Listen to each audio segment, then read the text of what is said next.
average people in this country use about 8,000 units a year for their whole heating, hot water heating, cooking, lighting, and other requirements.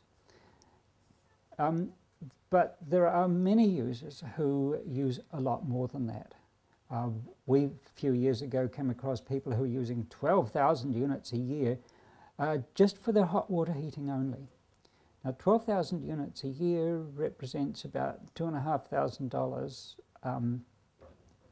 a year in electricity cost for hot water heating. They're a bit unusual. You can tell if you're a good candidate for a hot water heat pump if you're using something like $300 a month for, on average, for your home electricity bill.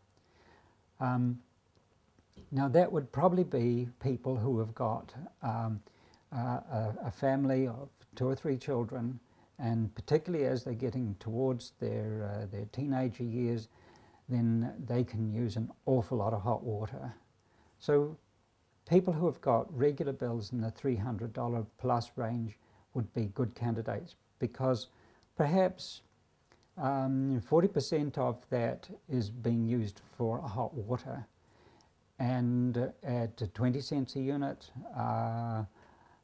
then if they're using, that would be $300, and 40% of that, say $120, is being used for hot water heating, then they can save 2/3 of that with a hot water heat pump.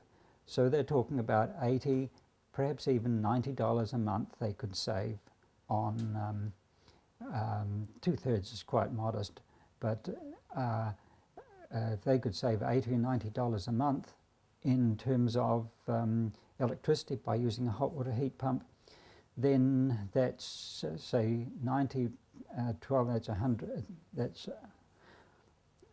it's getting on for $1,100 a year is the annual saving, and so they would have a payback time on a heat pump hot water heater of 3.5 years. Now, when you consider that that's the equivalent of getting putting the money in the bank and getting like 30 or 35% return on your investment, then anybody that offers you more than 5% now, you sort of look at them and see whether they're real. 10% and you don't believe it, 20% you tell them to stop wasting your time. Well, here's a solid deal that would be returning over 30%, and that is not only real, but it is true. And so this sort of investment is really quite a good deal. I think people are concerned that they're indulging in a risk that they are not quite certain of. Well, this technology's been around for over 30 years, and we've seen it working, even experimental units going for 15 years. So I see no reason why commercial units today shouldn't go 15, 20 or 25 years. It's a good solid deal. And I think most people are going to be most convinced when they see something working, and particularly when their neighbours have got one, they might go for it if they've got a need and they know that they're in that bracket of high user.